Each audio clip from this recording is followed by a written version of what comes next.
I'm falling hard for my ex-wife's sister, but I don't know if I can risk telling her after everything we've been through. I, 32 am finally at a point where I can't stand this anymore. I've been in love with this woman, 27F, for a very long time, maybe a couple of years at this point, and I'm not sure if I should just kill it or attempt to make something with her. I met my ex-wife, her sister, when I was 23 years old, and the relationship developed very quickly, and by 26 I had my son and daughter and had gotten married. However, within months of being married my ex-wife had an affair, but worse than that, the man she cheated with had gotten her into heroin. After confronting her on this, she said she was going to get help, but instead she left in the night. I haven't heard from her in 4 years, and last I've heard she's still with that guy and are homeless in Las Vegas. Not sure how true that is, but being focused on holding it together for the kids, I really don't have the time to chase her down, nor do I even want to after what she pulled. I ended up getting a divorce in absentia. I did however maintain a very positive relationship with my in-laws after the fact. Every other weekend my kids stay over with their grandparents on that side, and they pretty much treat me like a son still. I still go to parties at Christmas and I'm reasonably liked by the family. Nobody talks about my ex anymore, mainly to not worry my kids. My oldest, my son, is very hurt by his mother leaving. He's 9 now and I've had to get therapy for him after he told me he hoped his mother was dead. She had been getting verbally abusive towards the end, which was when he was around 5 or 6. Anyhow, in the year following my ex leaving, her sister and her boyfriend had started coming around a lot to see the kids. They knew I worked a lot and would babysit and call it practice, as they wanted to have children of their own. My kids loved them and were spoiled by them, which I didn't mind because we all needed a little positivity. They got married and were very in love. However, her husband was unalived in a workplace accident shortly after the birth of their daughter. It has been extremely rough and painful for everyone involved, as one can imagine. I followed my sister-in-law's example and began to take her daughter to give her time to herself if things got too hard to deal with or she needed alone time. She's been in grief counseling for a few years, but she still wears her ring and has told me she can't ever imagine dating again. I talk to her about him frequently and she's gotten to a better place, but she's still very much in love with him. I can't imagine that sort of pain. Over the last 2 years we've been a more constant figure in each other's lives. My kids love their aunt and I have her over for dinner a couple times a week. My daughter and her daughter have become close and love being around each other, so they have sleepovers. I've moved on from my ex by this point, but the idea of dating possibly someone dangerous as their mother has kept me out of the dating scene. I don't know when it happened, but slowly I began to get soft on my sister-in-law. She's a great mom for what she's had happen to her. She's one of the sweetest people I know and her sense of humor always leaves me laughing and happy. Then I started realizing that I'm physically attracted to her. I've always felt kind of guilty about it because her late husband was a good friend, and since she's obviously is still grieving, so I've kept it to myself. Since COVID started we've been together a bit more because social distancing has had us lose contact with most other people. Nothing romantic has ever been discussed and I try not to flirt, but last week it was very late and after the kids went to bed I made us a few drinks. Not enough to get drunk, but she decided she'd rather spend the night, so I took my couch. I woke up to breakfast this morning and the 4 of us felt like the sort of family I've always wanted. She even kissed my forehead, which is not something she normally does. I still didn't say anything, but after she left I found my son quietly playing with his toys in his room. He looked upset, so I asked him if he was alright. He tells me point blank in the way only a kid can that he wishes sister-in-law was his mother. I sat down with him and asked him why he thought that way, and he gave a whole bunch of reasons for being nice to him. That she never yells about anything. He likes seeing her at his grandparents and she draws pictures with him, which I didn't know they did. By the end of it my heart that is already melting for this woman even more wound up. When visiting, dropping them off with their grandparents, I tried to breach the subject with her folks to kind of feel around how people would see. I made a joke about she and I acting like a married couple sometimes, and they didn't laugh and were kind of standoffish. Friendly, but either they know something or they disapprove. It's getting too hard for me to ignore or pretend it's not getting to me. I'm in love with her. Either I've got to kill it and find some way not to think of her, or I have to find some sort of way to navigate through this situation and tell her everything. If anybody out there has any insight on how to approach a widow, especially one who is married to a friend, with this sort of intention, I could really use your help. First update, 2 days later. Oh my god, this really blew up. Firstly, I'd like to thank everyone who gave me advice on how to proceed and ideas and things I could maybe say to my former sister-in-law. What I ended up doing. Shortly after making the first post, I remembered that my children were spending Sunday night over at their grandparents' house, and typically when they do this, my niece, sister-in-law's daughter, will join them. I allow these bi-weekly visits because I think it's important for them to maintain a healthy relationship with their mother's parents. And sister-in-law lets her daughter go because she enjoys playing with my daughter. Well, I realized we'd both have a free night. Normally I'd just game or hit the gym an extra night, but I figured it would be the perfect opportunity to talk to sister-in-law without the kids being around. So I sent her a text saying, "Hey, kids are out this Sunday, was thinking you might want to get dinner." It was a fairly upscale place that reopened 2 months or so ago for outdoor dining. I never ask her out to dinner and we're almost never alone together, or without a child in the other room. She says she'd love to, and so my panic starts setting in because now I've got to actually act on my feelings. I ask her if she'd prefer meeting at my place and taking one car or meeting at the restaurant. She says she'll come by my place first. I'm a bit more cleaned up than normal, dressed up but not overly dressed. She shows up and my god, she's in a very nice evening dress, makeup, not something she normally wears, really looking stunning. I must have been slack-jawed for a second, I had to be lol. We make a little small talk, compliment how we look, but I still don't have my nerve yet and she isn't pushing the issue. Dinner is really wonderful, they had a live jazz group playing. Definitely coming back to this place. She tells me this is the first time she's really had an adult social outing that didn't involve her daughter in a few years, and I mention that it's about as long for me. We're laughing, joking, talking, a little casual touching here and there. I can't seem to find my nerve though. I'm afraid of ruining this moment, so I just submit to having fun. But as we're leaving, my mind snaps and I'm just like, screw it. And when we stand to go back to the car, I give her my arm and we walk back to the car arm in arm, no awkwardness, nobody mentioning that it's happening. I open her door for her and I plan on driving her back to her car. As I open the door, she stops me. Looking sort of nervous, she just outright tells me to stop and that she wants to kiss me. There was no alcohol at dinner, so this is all her. So I pull her in and we kiss. I can barely describe how wonderful it felt to finally touch her. Well, the kissing goes on outside this restaurant with her leaned against my car for at least a half an hour. When we finally break, we share a few more dreamy looks before we get in the car and drive back to my place. She's holding my hand as I'm driving. I don't think I've ever been happier. I confess to her that I've started having feelings for her a long time ago, but with the terrible things we went through, I didn't want to scare her away. She tells me that she's carried a torch for about 6 months herself. At that time I had gone on a couple Tinder dates, and since we were just friends, I described what a mess of a time those dates were. She tells me she began feeling intensely jealous and angry that I was seeing these girls, and it was about that time it clicked in her mind that she had somehow developed feelings for me. As it turns out, I didn't approach her because of her late husband, and she wasn't approaching me because she was afraid I'd see too much of her sister, my ex-wife, in her and start to resent her for it. I invited her in after we got back home and we decided to try and fight off the desire to jump straight into bed, and just sat on the couch snuggling and talking about what we would need to do to make this a working relationship. There were some really teary moments there. We of course talked about her late husband a little and where she feels in the grief process, saying I don't want to rush her and that I'm not going anywhere if she needs time. I'll wait as long as she needs me to. She says that she feels like she's in a place where she could love again, that she's long past feeling guilty for having feelings for me. It was something she struggled with. She then brought up her sister, and the obvious questions a few people asked in the comments.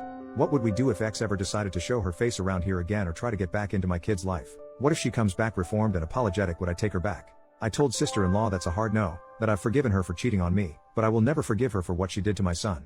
He was quite a sunshiny and happy boy before his mother started cheating, using, and lashing out at him. He's doing better now, but for a long while his behavior and negativity for somebody so young troubled me. Sil was concerned how he might react to her, as unlike our respective daughters, he is old enough to understand everything. I told her not to tell him as it might embarrass him, but not too long ago he told me his wished his aunt was his mom instead. We said we were going to take it slow and not go too fast with things, but the kissing started again, and since we were in private this time, we gave up the fight to stay out of the bedroom. I have had fantasies throughout the duration of my feelings for her, and getting to pet her face in the morning was one I finally got to live out. Moving forward, we are going to establish date nights and work on building on our already strong foundation. When we inevitably tell our folks we're a couple, we're going to do it together. But that's where I'm at. That's it, that's my update. If this subreddit allows, maybe I'll do another to say how the parents, in-laws, and kids take the news. 2 years of wishing she was mine and now she is. Better not screw this up. Second update, 7 days later. I am referring to my ex-wife as Jessica and my sister-in-law, who I had been calling sister-in-law, to Sylvia because funny. Well, we've told everyone, and for the most part it's gone over fairly well. When our respective kids were with my in-laws, Sylvia and I went to go see my parents. They've met her a handful of times, but they don't really know her too well, as my in-laws and my family rarely attended mutual functions. They at least recognized who she was. My dad isn't a particularly sentimental person, so I have no idea what he thinks about it, but my mother is on board. She did ask, does Jess know? And we told her that I haven't even spoken with her in 4 years and Sylvia hasn't heard from her in 2, that we'd cross that bridge when we got to it. Other than that, my folks just seemed happy for me. Yesterday we attended a small family gathering for Labor Day at my in-laws. We knew the reception here would be a little more chilly as they're all also related to my ex-wife.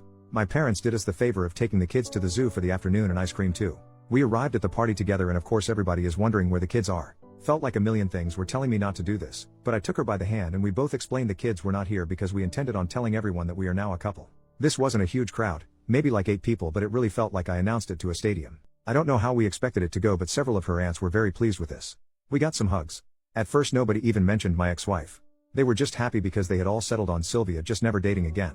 It was only mother-in-law that caused any issues. She told the party that she knew we were an item because I was always giving her puppy dog eyes, and told them Sylvia talked about me nonstop. She asked for how long we had been dating in secret and I told her only a week. She scoffed and told me that she didn't think starting a relationship off by lying would be a smart move. She then accused, albeit it in a joking manner to the guests, that Sylvia and I had vanished at a pool party in June to smooch.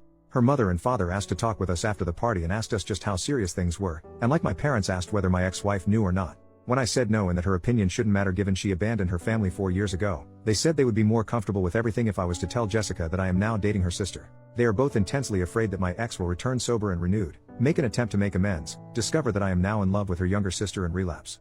It sounded to me as if they knew something I didn't, and as it turns out Jess has been calling and talking to them for a year now and they just haven't told me. I was upset they kept this from me. Sylvia was very upset too, because not once after her husband's death has Jess ever tried to call her. They show me her Facebook profile, the one she blocked me from, and there she is looking pretty normal, not like a burned out husk.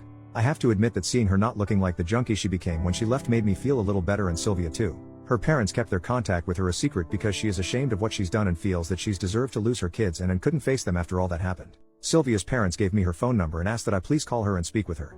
I told her that my feelings for Sylvia are real and there is no chance I reconcile with Jess. Father-in-law seemed to nod in approval, but mother-in-law honestly looks like she was hoping we'd fix things. After we left, I talked to Sylvia about it, and though we discussed it before, a circumstance where Jess returns, we decided to revisit the conversation in light of these new revelations. I told Syl that I am in love with her, my whole heart is hers, and that my feelings of love for her are something deeper and stronger than anything I ever felt for my ex-wife. She ends up crying from the stress of the situation, anger with her parents for keeping secrets, and anger with her sister for not calling her or offering condolences at all after her husband's death. She then admits that she is afraid I might leave her if her sister returns, and I assure her this will never happen. It took some long hugs and a lot of kisses to smooth over the situation, but by the time we went to pick up the kids, we were holding hands together again and feeling more connected than ever. She's been spending the night at my place pretty frequently since we've been together. So the kids don't see anything. I've been setting my alarm for 5 in the morning, getting up and moving to the couch. Well, the morning after, we decided to tell the little ones what is going on. Our daughters seemed very happy, but they are too young to really grasp what's actually taking place. All they know is they can play together more. I did take my son aside, just me and him, and asked him if he was okay with this and what he thought about it. He asked if we'd all be living together. I told him maybe someday. He asked if this made his aunt his stepmom now, and I said he's free to call her what he's comfortable with and I will respect it, and she would too because we both love him. He then asked me a lot of questions about his own mother, things he had never asked me before, and I answered pretty much everything he wanted to know. I toned some of my answers down a bit. He's learned a little about the dangers of drugs from school programs, and I was finally honest to that degree when I told him his mom had a problem and she made some bad choices. He asked me why his mother didn't love him, and that broke my heart. I assured him the best I could that his mother did love him. She had just made a lot of terrible mistakes and that sometimes adults just don't do the right thing when they should. He asked me if I still loved her. I told him that I hoped she would get better and that I don't want her to be sick anymore, but that she hurt me and him so badly that I couldn't love her like I did before. I'm not sure he got all of that, but I tried explaining it to him the best I could. All that aside, he has been so much happier and less withdrawn since Sylvia has been with us, and he's always going out of his way to do all the typical kid stuff to impress her that I did with my own mom. At the end of the day, I still have that phone call with the ex to dread. But, having Sylvia with me, being able to kiss her and hold her at night, it really puts some joy back into me that's been gone for a very long time. I don't think I even knew how unhappy I'd been all these years until I realized how happy she made me feel. We've been doing all the happy young lover stuff. She's been leaving me love letters in my work lunchbox, even little poems, and I had flowers sent to her place of work. She mentioned she had told me that a few of the ladies at work had been trying to get her to ask me out for several months, so I figured the flowers would both make her happy and be a firm thank you to the office girls, lol. Thank you for everyone who commented or sent me messages on the first and second posts. They really made my day and helped me keep my cool to confess to her. Feel free to ask me anything, but I think this just about does it for my updates. Third update, 7 weeks later. What you're about to read is a comment I wrote like last week, and I've just copied and pasted it as it's pretty much good enough to be a post. It details for the phone call with my ex-wife went and a little more info. I did talk to her back in September. I keep going to write an update for this, but life got pretty hectic. I did write like a 10-paragraph update like a month ago, but my laptop crashed and I lost it and got discouraged. The ex-wife is in a much better place and is in recovery. 8 months clean by this point. She finally told me the details of the affair and how things happened, how she got into drugs. Not stuff I really wanted to hear, but she's trying to get her life together, and as much as I dislike the things she's done to me and the kids, I want her to get healthy. I shouldn't, but I worry about her still sometimes. Anyhow, I got around to telling her about Sylvia and she was dumbfounded by it. When I first met my ex, she was 19 and Sylvia was 14, and in her mind she always viewed her as a kid in regards to me, which to be fair I did use to refer to Sylvia as her kid sister. But when she remembered that her sister is a fully grown adult who was married and had a child, that her hinting I was a creep stopped. She did ask if I had feelings for her while I was married, and I denied that. We talked about the kids and she was really regretful and crying throughout the conversation. She has no idea how she'd be able to face them again. I wanted to say something reassuring, but I don't want to give her the impression that I want her in their lives. Cordial, even friendly, but I'm not going to be stupid. She and Sylvia talked for a while too. I didn't eavesdrop intentionally, but from the bits I heard and what I was told, they talked about Sylvia's husband. As it turns out, my ex had gotten arrested for breaking and entering that week and spent it in jail. She didn't even know he passed until a couple weeks after the funeral, and by that point she felt saying anything would make things worse. Things went as well as could be expected. Sylvia, the 3 kids, and I have been spending almost every day together, and I haven't been happier in years. My son and daughter love all the motherly attention they've been getting, and I'm really loving getting to learn more about my little niece. Life's good. Busy, but it's good. Thanks for asking. Alright, that was my comment update, and nothing has really changed in the week since I wrote it. If anybody has any questions or comments, I'd be happy to answer what I can when I can, but during this season my workload increases dramatically and I don't have as much time to be on here as I did when I first posted. I'm so glad I got up the nerve to try with her. I love her so much.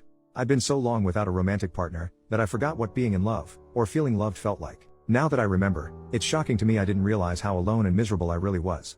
I mean, for Christ's sake, we played Scrabble last night and for some reason it made me ridiculously happy lol. Fourth update, 1 year later, it has nearly been a year since me and my former sister-in-law, Sylvia, decided to begin dating. I couldn't be happier. We're currently living together and are in the market for a new home. Our children are really benefiting from having two parents around to care for them. Our daughters have begun to call each other sisters and my son is accepted in the same way. They're basically just normal siblings. It is interesting with my son. When he is talking to his friends or teacher he refers to Sylvia as his mom, but when calling her or talking to her he still calls her auntie, and our daughters are the same as I am uncle. It confuses some people we meet, but it's always an interesting story to tell. We haven't had much contact with my ex-wife since my last post, though from what we hear she's doing much better. Has a halfway decent job, a boyfriend, and is keeping clean. I don't like to think about her being reintroduced into my children's lives, but if she continues to be a clean and well-rounded person, it will make it much harder for me to deny her visitation should she seek it. Not just from a legal standpoint, but from a moral one as well. Neither Sylvia and I look forward to that day, but the worries seem way off. Her parents have stopped their prodding into our business and haven't tried to force the ex back into our lives as we feared. Our kids spend the weekend with them now as my two were already doing that beforehand. So Sylvia and I get to spend Friday night and most of Saturday to go on dates and have some alone time. Our mutual friends were all pretty surprised by this and have been very supportive as well. They try to be polite and not mention my ex-wife, but every so often it does come up. Mostly everyone is just happy that we've found happiness together. One side of the family that I failed to mention in all of this was the family of her late husband. As you might expect, her daughter still sees them regularly, and they are very happy and accepting of the relationship. His father even told me point blank that he was glad it was me, because he thought he would hate his daughter-in-law bringing some strange man into his granddaughter's life. We haven't had many gatherings of course because of COVID, but the few get-togethers we have included them, and will always include them. Speaking of her late husband, Sylvia and I have talked quite a bit about our feelings and she's even had me come along to one of her therapy sessions, because despite everything going so well, and the immense and wonderful love we have for each other, his memory and presence will always be a part of our lives. She decided on her own that out of respect for me she had to take her wedding band off, something that caused a lot of sadness as you can imagine. I told her that she didn't need to do this and were we to get married, she's got two hands. After I said this she began to wear it on a necklace instead. She wears an engagement ring now. I don't have any crazy story on how the engagement went down. I didn't spring it on her in some crazy public spectacle, but there were tears and hugs and kisses. If you've got any questions I'd be happy to answer them. Thanks everyone so much for all the positive words of encouragement.